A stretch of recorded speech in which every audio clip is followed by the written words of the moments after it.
Hi everyone, so I'm Genevieve Katarska. I'm a research analyst on the Organised Crime and Policing team here at RUSI and one of the organisers of the Climate Security Steering Group. On the back of COP27, we wanted to bring some of our experts together to discuss how the conference relates to their areas of research, their key takeaways, and what we'd like to see in the year ahead. A word first on RUSI's Climate Security Research Programme, which undertakes research and hosts events focusing on the impact of the climate emergency on the global security and defence realms, addressing both the existing and future challenges posed by global warming. This body of work rests on the fundamental assumption that climate change is both an existential threat to humanity and a threat multiplier, and brings together stakeholders from across sectors to advance dialogue and offer policy relevant recommendations to decision makers. We've got three of our experts with us today: Dr. Sarah Ashbridge, who is a research fellow on the military science team, Dan Marks, who's the energy security research fellow in the cyber team, and Dr. Tobias Bork, who's the Middle East research fellow in the international security studies team. I'm going to hand over to them to discuss their research for a minute. Sarah, would you like to start? Yes, of course. Thank you, Genevieve. So I am the research fellow who leads on the Greening Defence Programme, and on this research programme we look at not only how the UK's armed forces are working towards a target of net zero, but also how the military activity can impact on the environment. Climate change is quite a broad umbrella term, as I'm sure everyone listening already knows, so a lot of my work is just helping Defence to navigate some of those civilian conversations, whilst also making sure that their activities don't undermine their capabilities and deployability. Thanks, Sarah. And I'm going to pass over to Dan and then Tobias. Hi, thanks. So my name is Dan Marks. I'm the research fellow in energy security. My work at the moment predominantly focuses on UK national security and net zero, covering a huge range of risks from transport to the power sector to geopolitics, and helping to bring together different strands of expertise from across the organisation. Prior to that, I've worked a lot in African power and renewables and energy in the upstream, so I come to this with a developed advanced economy view and a developing country view, which I think always adds some interest to the COP debates.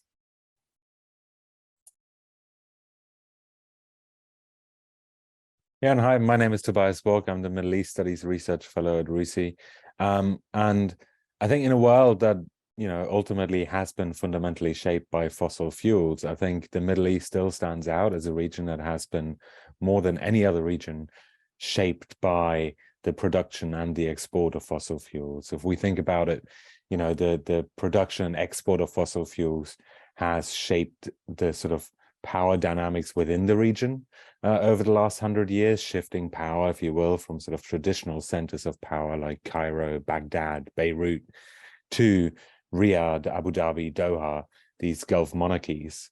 And it's also, it's been probably one of the key drivers for external intervention in the Middle East too. So I think the regional geopolitics have been shaped by oil and gas over the last 100 years. So I think it only makes sense to also look at how a decarbonizing world is having an impact on the geopolitics of the Middle East. And I think in that we see sort of how countries are balancing, in a way, two different kinds of challenges, right? If you think about it, if you think about a country like Saudi Arabia, on the one hand, it has to deal with climate change. It's in the region where climate change is very much felt, where droughts becoming ever more normal, where sandstorms in the summer are, bringing life to a halt, and rising sea levels are threatening cities built along coasts. And at the same time, climate action, decarbonization, a turn away from fossil fuel are threatening the very foundation of the political economy of countries like Saudi Arabia, like the UAE, like Qatar. So I think it's a really interesting thing to look at how countries in the region are going to navigate that space going forward. Thanks so much, Tobias. I'm going to go with a very hopefully easy question first, which is how did the discussions at COP27 link to your area of research? I'm going to go to you first, Dan, because I think the parallels are probably most obvious for the energy security discussion, and then Tobias and Sarah, please jump in. Well, I think it was an interesting COP, being the first one, well, in Africa, the African COP. There was inevitably themes from the developing countries side around being able to use and exploit fossil fuel resources that they have in order to industrialize. From the developed country side, I think it's interesting whether that much was achieved from an energy security perspective. In reality, there was no agreement on further reductions. There's very little really achieved in terms of implementation in a lot of ways. Loss and damage is an interesting, it's an important addition. It's important to have been recognized, but whether there is need or really much use for another fund is another question. The existing funds have proven extremely bureaucratic. They all fall into the same kinds of trap in any case of struggling to deploy funds in places where it's hard to deploy funds. So there's very little risk appetite in a lot of these funds. They're not willing to take large risks on developing countries deploying new technologies.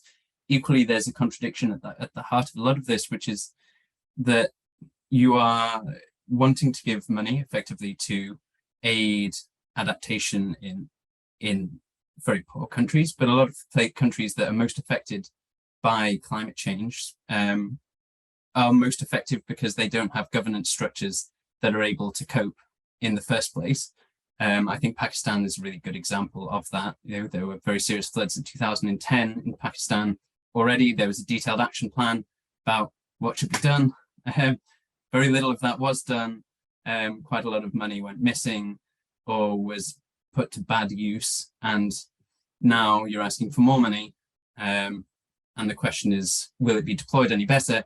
And unfortunately, when it comes down to these funds, they're run by pretty hard-nosed financial types who are not interested in kind of putting money into things where they won't get it back or where they won't see the impact, and they're held by very strict rules. So whether there will be really very serious impact from another fund is not clear. Obviously, all the criteria around it aren't clear. These things take years to operationalize. In any case, will it have anything like the amount of money? A real question. So, you know, in terms of what there is to take away from COP, that was the main thing. For energy security, it's of marginal value. I suppose you could take it from the other angle and say, well, it's another year away, another year chipped away at climate budget without very much action being taken. So you know, we will go next year to the Gulf, to a major fossil fuel exporter. I think we're unlikely to see major commitments there either. So maybe 2024, 2025, you're arriving halfway through the decade without any significant commitments. I think one of the main things that's actually come out of COP really is a recognition that the COP structure itself is becoming to some extent redundant. I think, well, or not suitable for purpose. I think that is very much clear. It's becoming much more like an enormous trade conference.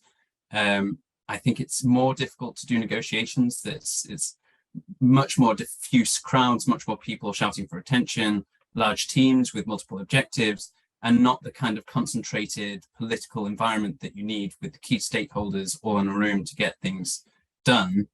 I think ideas going forwards around perhaps splitting things into two, perhaps having a political event, perhaps at the UN, where the key stakeholders come together, likely with some key private participants as well, getting in the room, the big miners, the big banks, the big energy companies with the politicians and key advocacy groups, and kind of making decisions there while having a kind of climate conference week.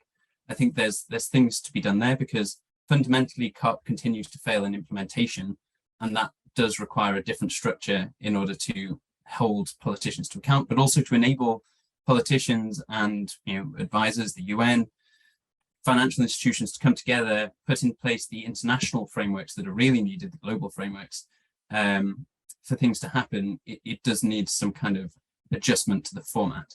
So I think that if action is taken on that, that could be a significant improvement and something to come out of this COP. I think this COP, there was more awareness of that and more kind of long-term participants coming out and saying that as well. So perhaps that will lead to positive things in the future.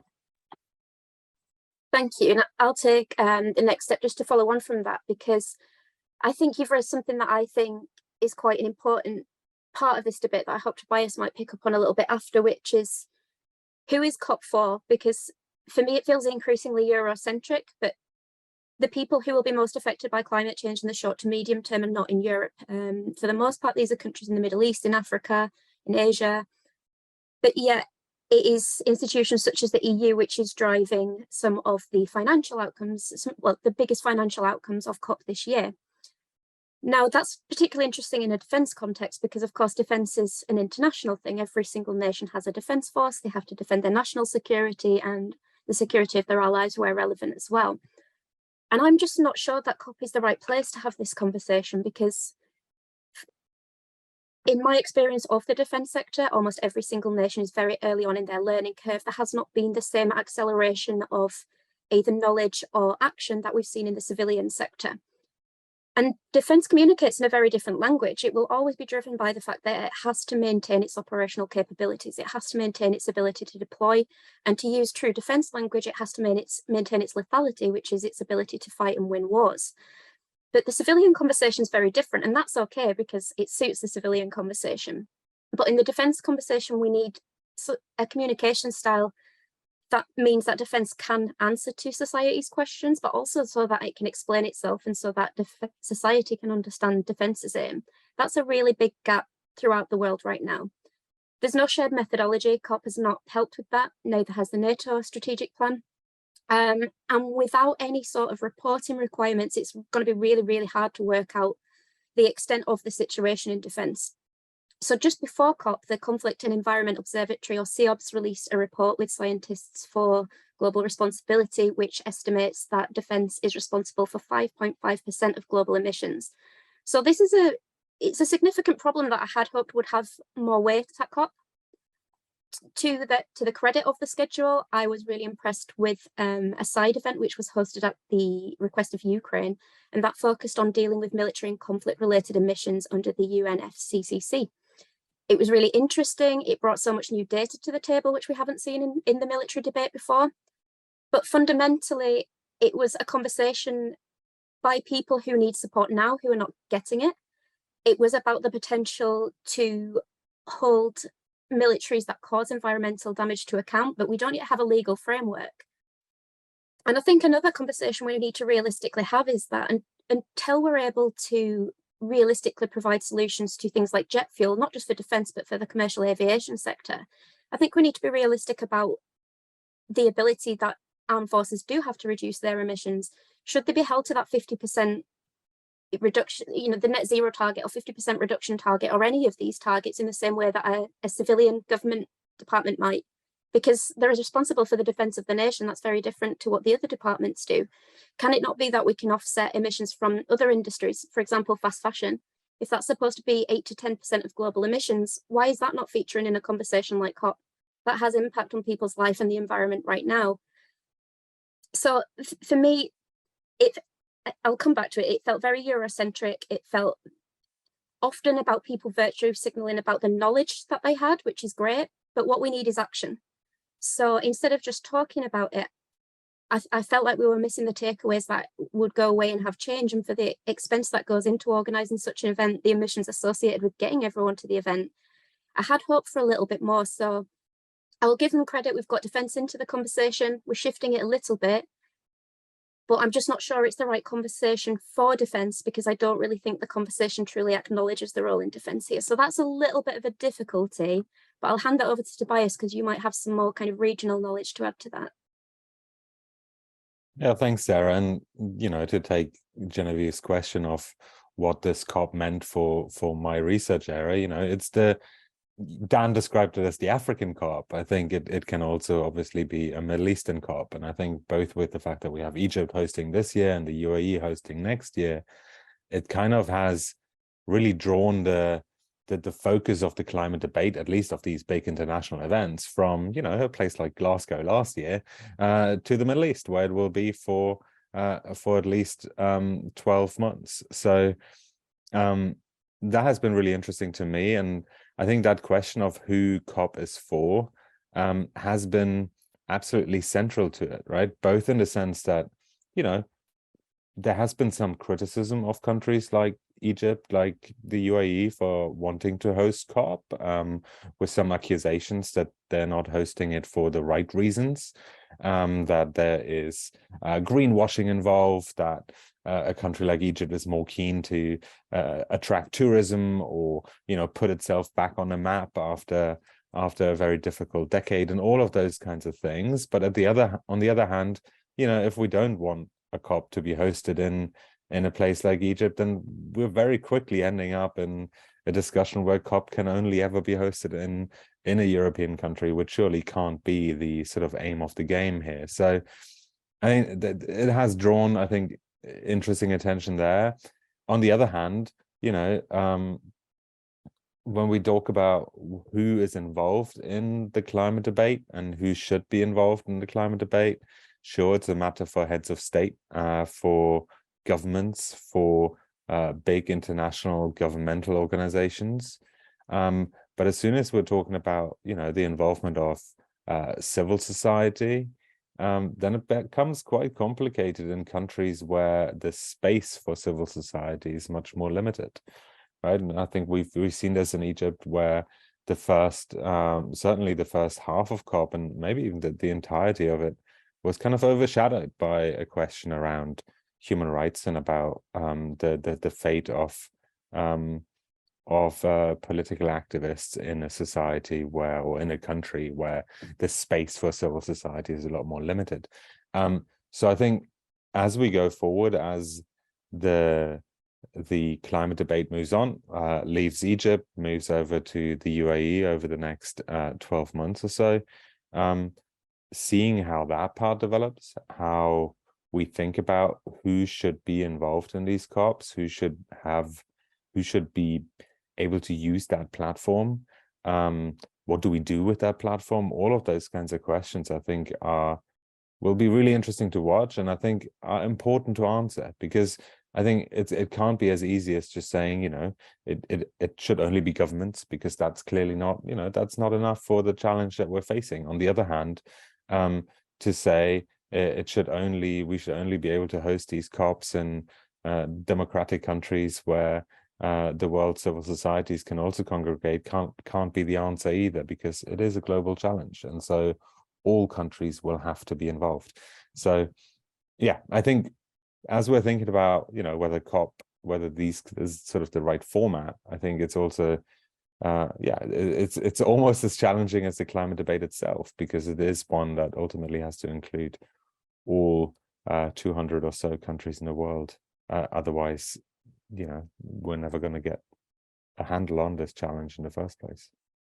I think just to kind of jump in on some of those points, especially on the, you know, who's COP for, I think a lot of that speaks to tensions that have been around the climate debate, you know, since COP began, and I think that was where loss and damage was very significant, because, and you know, having, you know, the African COP, because it has been very, very difficult.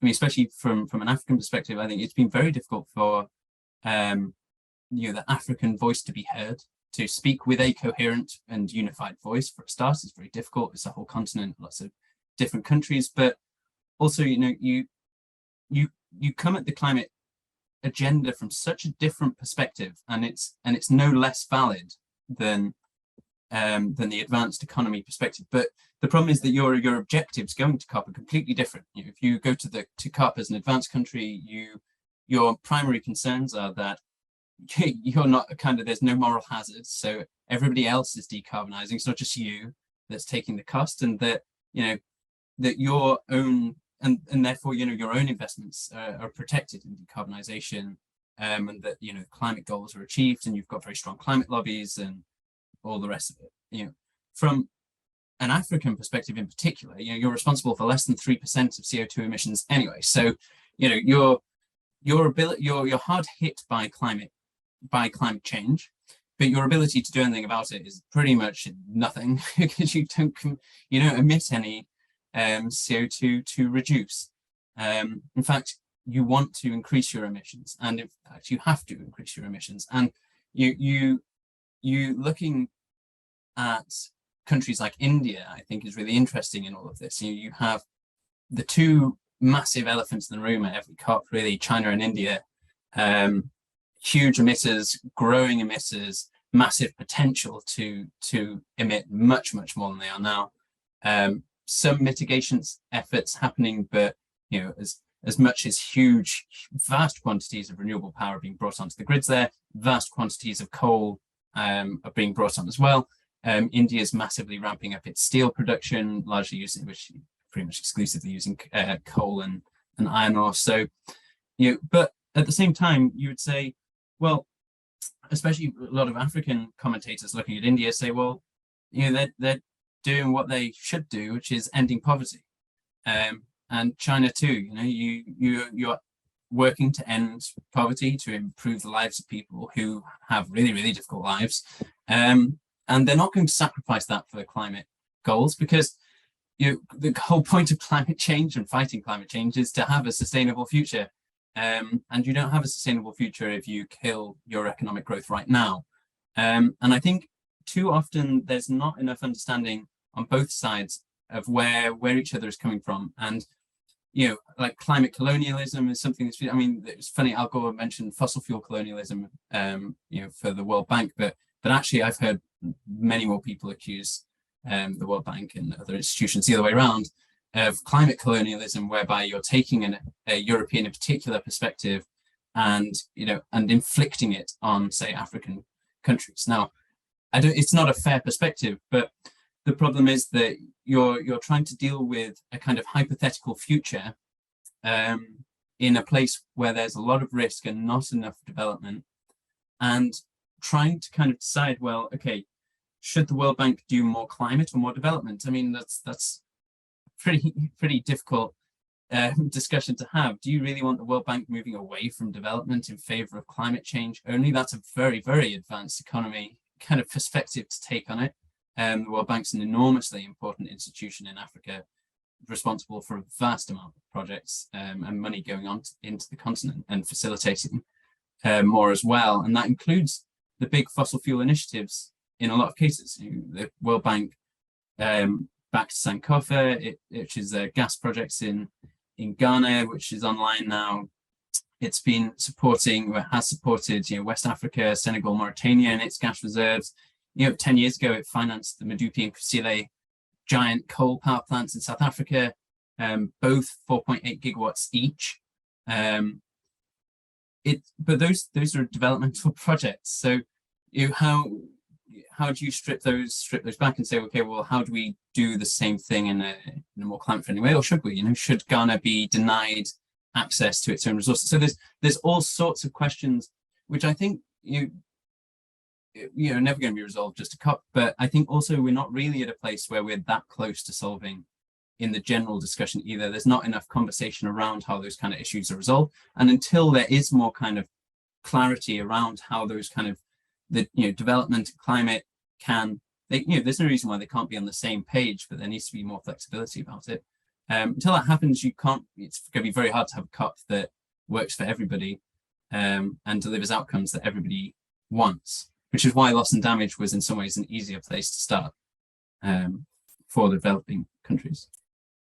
Yeah, and if I can come in here briefly as well, I mean, I think one of the really interesting thing, about these COPs in the Middle East, is that I think we end up having these two countries that are very much at the opposite end of the spectrum, right? I mean, we have Egypt, an enormously large country with a rapidly growing population that is desperately trying to figure out how to develop an economy that can sustain and support there's enormous population growth in a country where the arable space is becoming ever smaller, and so on. So, you know, a huge country, huge population, very much under pressure to figure out not just how to, you know, how to deal with climate change, but how to deal with those developmental challenges that Dan outlines.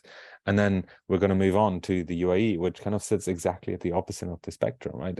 A tiny country with a very small population that is enormously rich and has the sure, it has, you know, its wealth comes from fossil fuels, but at the same time, it does have the abilities and the means to not just invest in, you know, in great, you know, renewable energy projects at home and stuff, but to be a critical investor elsewhere.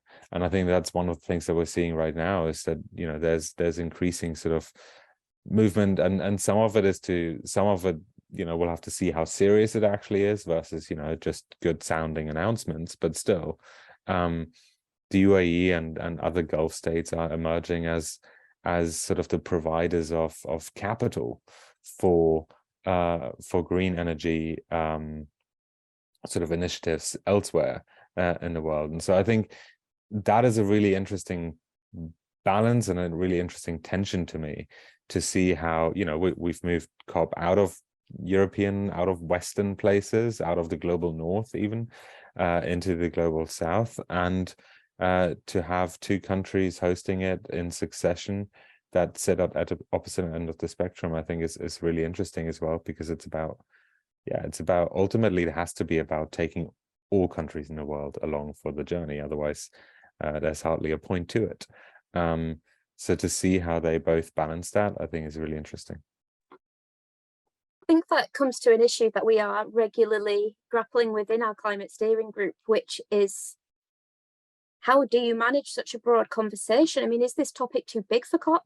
It's been 3 weeks, and I think every sector's sort of said, I would have hoped for a little bit more, whether that's debate or detail or action.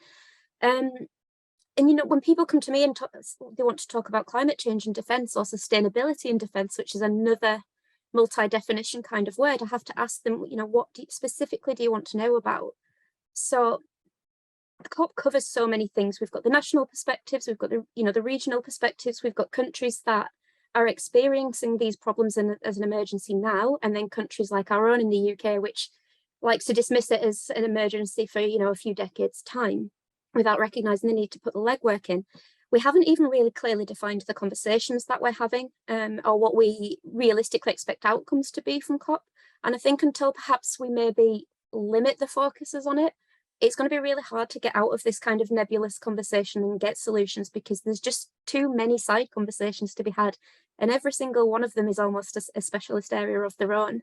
So while I am being critical, I am going to give the hosts their due in that it feels an impossible task to put together a schedule that could consider all of the issues as a topic, forget to genuinely have a global debate on each of those. So we've all got the tensions, but I think perhaps it's, do we need different event? Do we now need sector-wide events? Now the conversation is more detailed, and we've got to, it feels like we've got as far as we can perhaps with COP in terms of outcomes.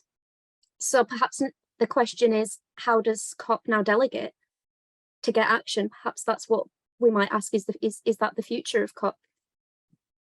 I think that raises a really good point, because one of the things I thought about is like, oh, is COP sort of a get out of jail free card for action within the year? Because you can just make a load of commitments at COP. You don't actually, there's no one obliging you to properly do anything about those commitments. And then you go back a year later, and a lot of the groups that were made at COP26 had almost no progress in between then and COP27. So yeah, I think it's a really important question. Does the entire COP model need a rethink? And I'd be really interested to hear, you touched on it slightly earlier, Dan, but do you guys have any ideas for what that could look like to be a more effective model for actually action on climate change? Well, I think to be honest, COP would benefit hugely from focusing on, if kind of going back to basics a little bit. I mean, what is COP? It's the UN Conference of the Parties. It's a UN global setup, and it should focus on global markets and mechanisms, not just funds and kind of political backfighting really, but you're in a place where you need a set of rules actually quite akin to something like the World Trade Organization. That we need kind of unified rules sector by sector, and the UN's a very good body to do that. You've got industrial standards, very, very strong industrial format at the UN. You could start having things like looking at, what constitutes green steel is one example that I've been working on. There's lots of questions about kind of benchmarking across processes and benchmarking by scrap, but you have kind of questions about how does offsetting work? What would be acceptable global offsetting? Because actually having global markets for offsets and things like that could generate a lot more money a lot quicker potentially than a large fund, with strong gatekeepers and rigorous financial rules. But obviously you need rigorous offsetting rules. But once you've got a market, then everyone can play. And actually there's huge potential for offsetting and for emissions trading and all of that kind of stuff at more global systems, which could really help. The UK model of carbon budgets is quite an interesting one. You've got UK, one of the first countries to have a legal commitment to net zero. You've got the Climate Change Commission, which sets carbon budgets. They've all been achieved so far, actually, in terms of CO2 emissions reductions. Can models like that be brought more formally into the UN with some legal power and, the kind of remedies that you might have in other kind of sectors? I mean, perhaps the World Trade Organization is a good example in the sense that it's been stalled for a while and is easily disrupted. So, there's limits to what those kind of organizations can do. But I think, COP has a lot of potential to play a bigger role, I think, and a more focused role in the need for global standards, for agreed global approaches and rules to climate change across sectors, that kind of detailed work that Sarah was just talking about. Actually, the UN's in quite a good place to deliver. It's a big organization, it's got secretariats, it's got institutions, it can build new secretariats, it's as much funding as it possibly want for any size of bureaucracy or whatever is kind of needed. But I think more of a focus on that and less of a focus on agendas, more of a focus on global solutions, global markets that can actually be achieved would probably help. And then gearing your format to do that rather than gearing it to please the media and please all the advocacy groups and all the political groups and everything else. Do something that works. See, I push back on a UK model, if I'm honest with you, because my experience of the UK models is that they're not founded in reality. 2050, where has this come from? No scientist knows where it's come from. Yet every government department and the armed forces are bound to it. Even the Royal Air Force is working to a 2040 goal because they recognise 2050 is just too far away for an organisation to truly take it seriously as a transformational priority. So I have real concerns there with the UK because especially in the defence sector, the conversation just does not translate into anything that gives someone an idea of what the outcome looks like in day to day. I mean, even when we talk about water insecurity and, the EU wanting this fund to support developing nations in their more urgent pressing things, so food security, water insecurity, conflict driven by these things, migration. But it is the wealthier countries that will provide the money and the practical response for that humanitarian relief. That could include armed forces, NGOs. It could be a real civ mil kind of response. But the conversations just don't reflect this. There has been no conversation anywhere about the carbon emissions required to deploy to provide humanitarian relief, and how do you create regional task zones to kind of limit the impact on the assistance that you provide. There's nothing to tell personnel in the services kind of what climate change means for their jobs. The conversation, I think we have a real comms problem because we're trying too hard to have this conversation as if it's a generalist conversation. Because of the umbrella of climate change, it means we move too far away from the specialisms, and too often we feed into that narrative of the public, and we should speak to the public, but what they want to hear is very different from what industry wants to hear. They want to know, what are you going to spend? What are you going to buy across what term? And if you don't tell them, you're not going to have that industrial capacity. That goes for any sector. How are we going to buy from each other as allies? That's a civil question as much as it's a military question. How are we going to recognize that not every single country can completely rebuild or develop from scratch a full industrial capacity? That is not the world we live in anymore. So I think for me, the conversation, as I said, I feel like we maybe need to do what Dan said and go back to the basics, but in defining the conversations that we're going to have. It's too nebulous right now, and it isn't resulting in actions. As you said, Genevieve, it's actually resulting in backtracking on actions on occasion, as we saw with the 1.5% commitment this year. So I think the conversation's outgrown COP. I think there's still a space for COP if we're very clear that that's perhaps a governmental level conversation. And I feel like perhaps mini COPs, breakout COPs, or perhaps partner organisations for us to have the detailed conversations that we do now need to have. I think there's an interesting point there. So I mean, it is interesting. I mean, the way that climate change kind of has to work in some ways, or certainly the way it's been set up to work in the UK is a good example of that. Is obviously you take a kind of centralized single figure of this is how much CO2 can be emitted globally in order to hit 1.5 degrees Celsius, and this is how much each country might take as allocation. And then you can try and divide that down by sector, which is kind of what the CCC does. I mean, I think it's quite fair to say that there's big gaps in that approach, and I think the military and defence is one of those. I actually find refugee agencies, things like that, have actually been relatively good at that. Diesel is, for example, a huge expense for them. They've been pretty good in Africa at installing small solar systems and trying to get mini grids at the well-established refugee camps and settlements. And there's a fair amount of work's been done around that. It's not always hugely effective, but a lot of stuff is happening, and there are pilots and trials and things. I think you still fundamentally do need a coordinating mechanism, because it's a coordinating global problem. If you have no mechanism by which to talk to China and India, Africa, Latin America, Europe, the United States, then it simply can't work. And climate change will just happen and accelerate. And you basically end up being unable to get rid of the free rider problem. So I think there's a need for that. Whether, I think probably the answer might be that defence ought to be better incorporated into that, as well as having its own separate forum. So I mean, in other sectors, no sector, other sector, civilian sector is wholly reliant on COP for its solutions. If you've got energy conferences in Africa, you've got energy here, transport, lots of different institutions, universities, advocacy groups, think tanks, all governments doing work on all solutions in all of these areas. I think perhaps that institutional framework just doesn't exist very well for the military. It's been traditionally quite separated from other sectors. I mean, maybe no. Maybe the problem. We've got the Convention on Certain Conventional Weapons, the CCW, and we see there's some of the same issues that we're having in climate change, even when we bring out these small groups to discuss a specific issue, such as the definition of what is an autonomous weapon.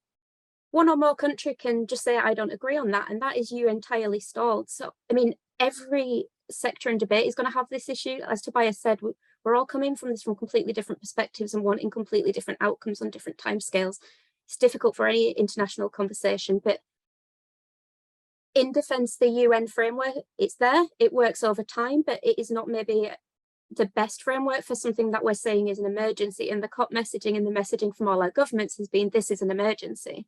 So whether that's a civil or a defence emergency, in my belief, it's both. It is too separated by defence and national security when they are the same thing. But we're just not getting it right. The West, we're complacent. We don't need to act urgently. And realistically, we've set up these frameworks.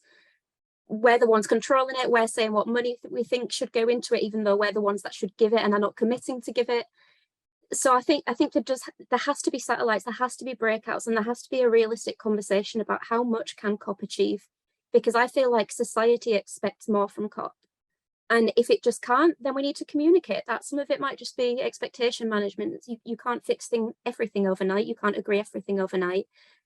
But the messaging doesn't match the pace of action right now. That's my concern. I love the conversations. I enjoy listening to COP, but I would like to see more actions. And I feel that perhaps that's where we need to apply pressure now. We need more outcomes next year.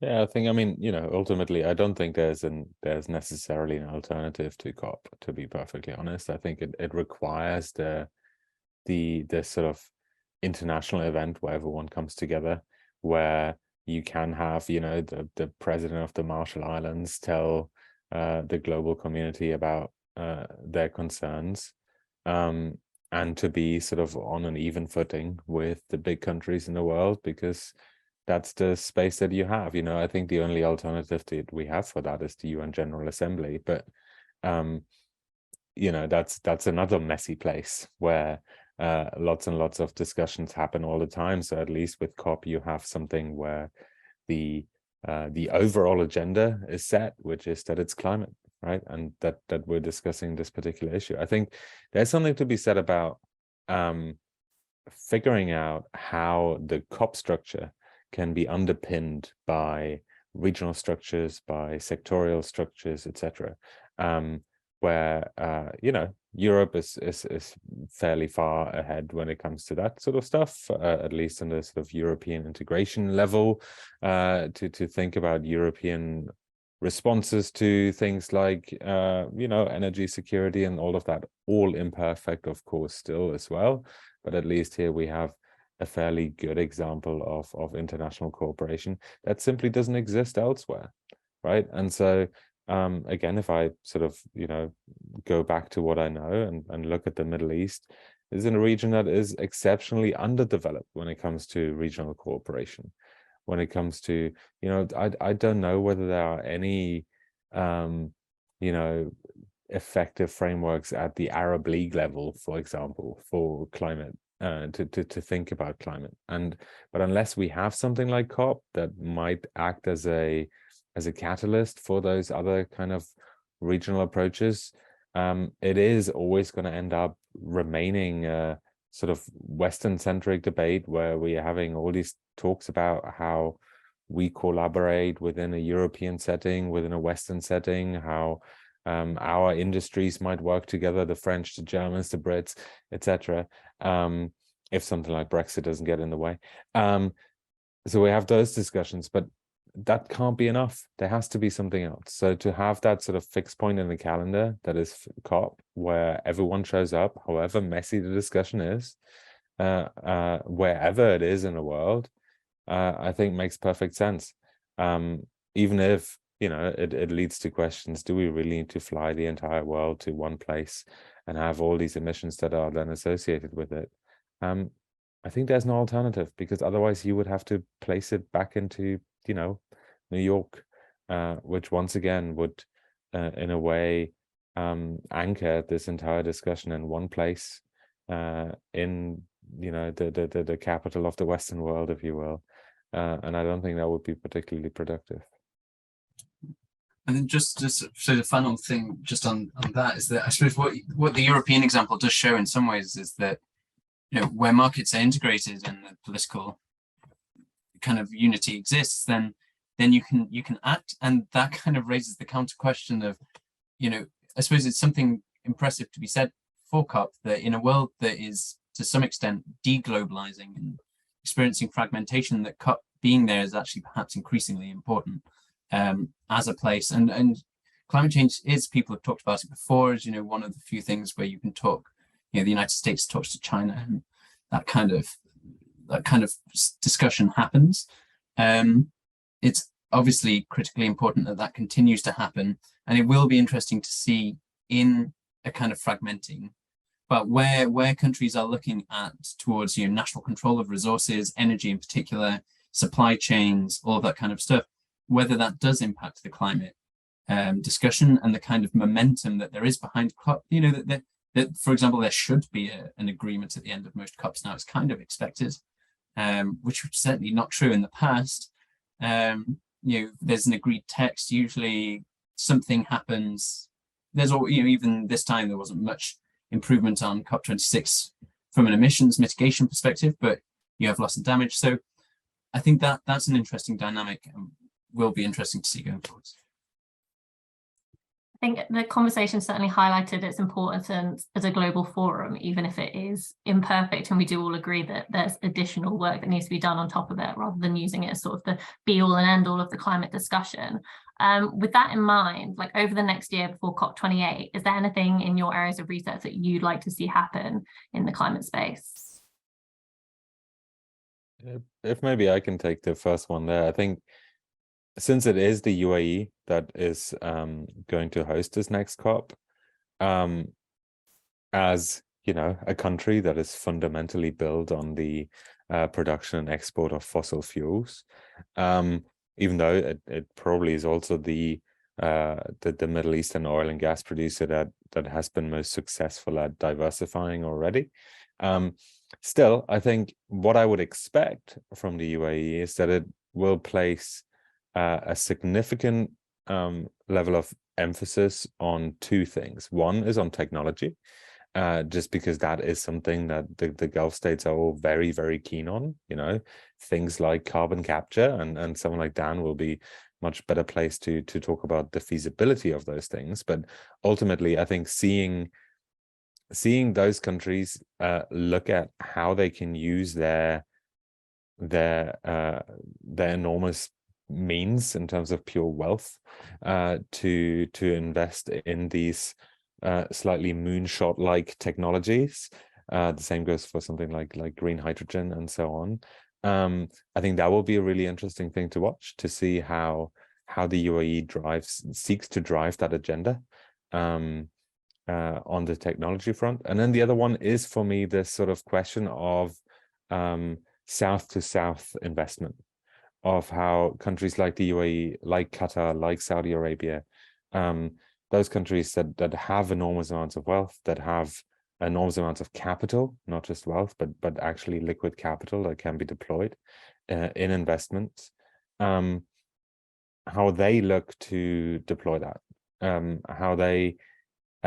how also I think how it's incumbent upon actors like the European Union, like European countries, to look at, as they think about their development, international development policies and so on, how maybe some of that capital can be harnessed, how there can be collaboration between North and South investors or development donors working together to support countries in the global South with figuring out, ultimately, this is the challenge, is figuring out a economic model that can be based on something other than the production or consumption of fossil fuels, because that's what it's about, right? It's about figuring out how we can have economic growth without that.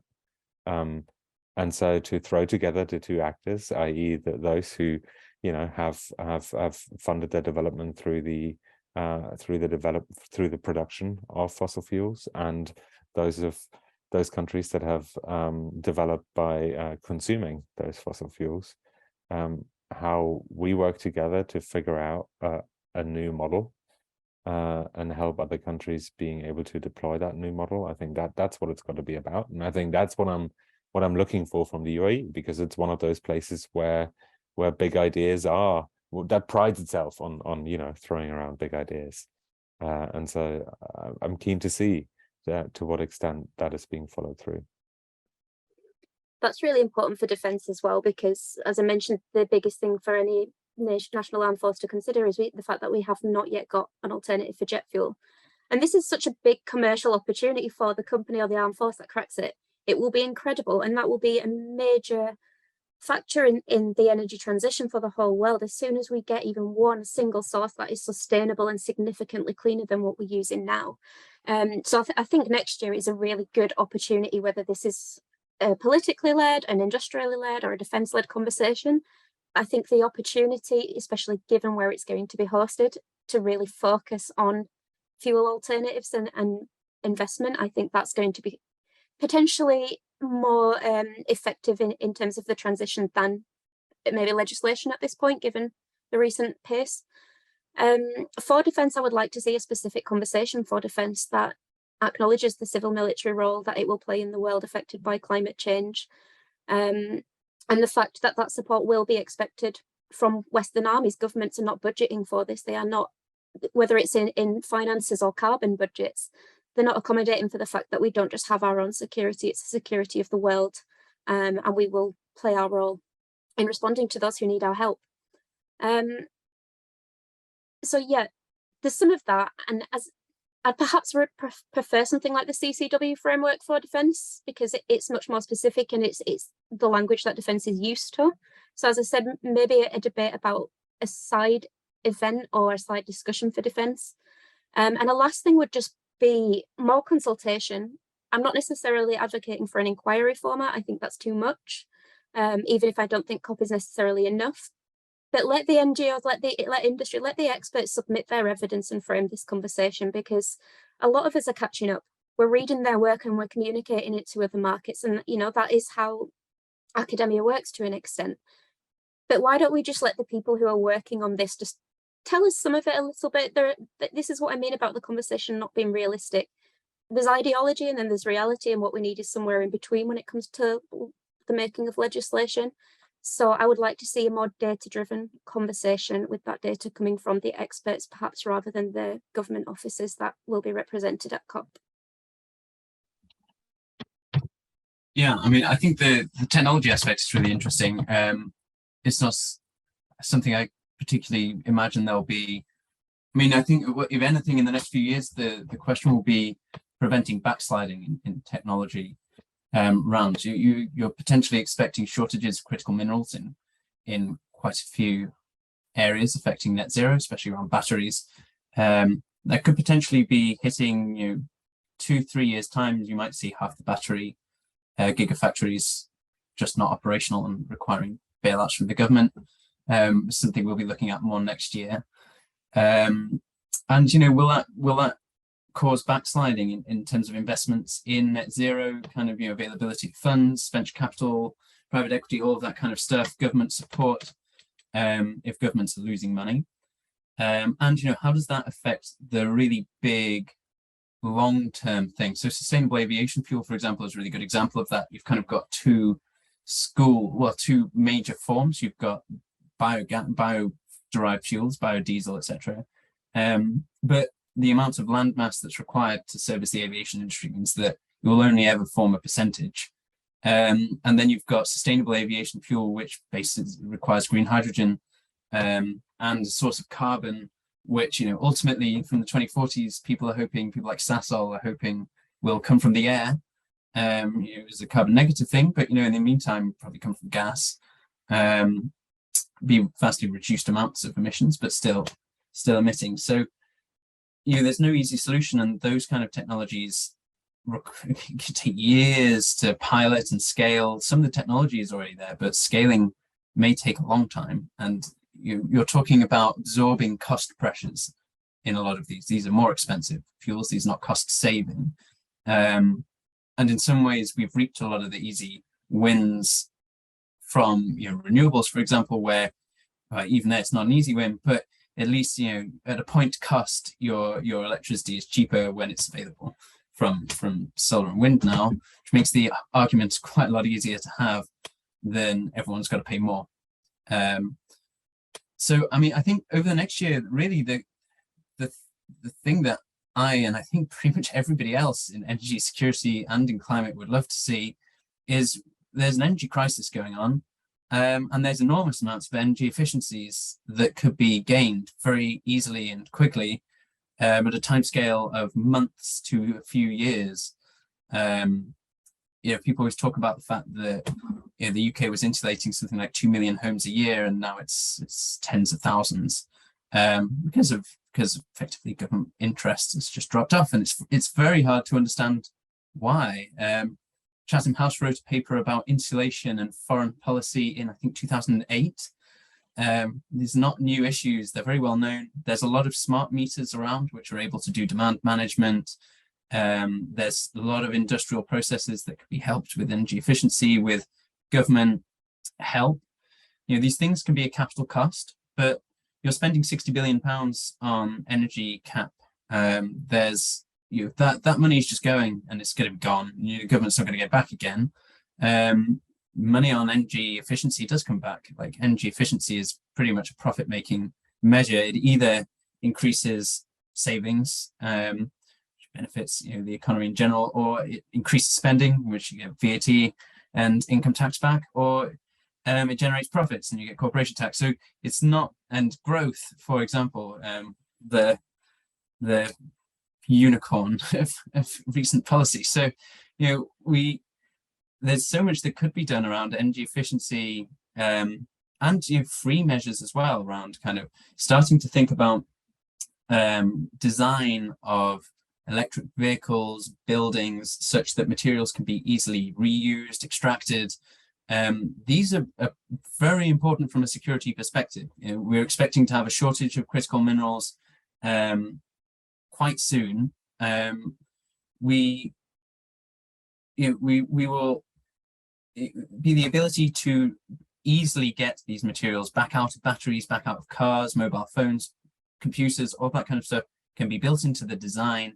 It just needs people start looking at it, the government start looking at it and putting in regulations and things in place, and working with the global community, with the EU and levels like COP to ensure that these things happen globally. These materials are all made in a lot of the same places to similar standards. So that's a large part of what I would like to see. I think we got tantalizingly close in that last question to optimism, just almost there, some causes for hope. Thank you so much, Dan, Sarah and Tobias, for joining me today. I know you've got lots of research to get on with, so I'll let you get on with your days, but I really appreciate you taking the time to have this discussion. Some really interesting points were made. Thanks.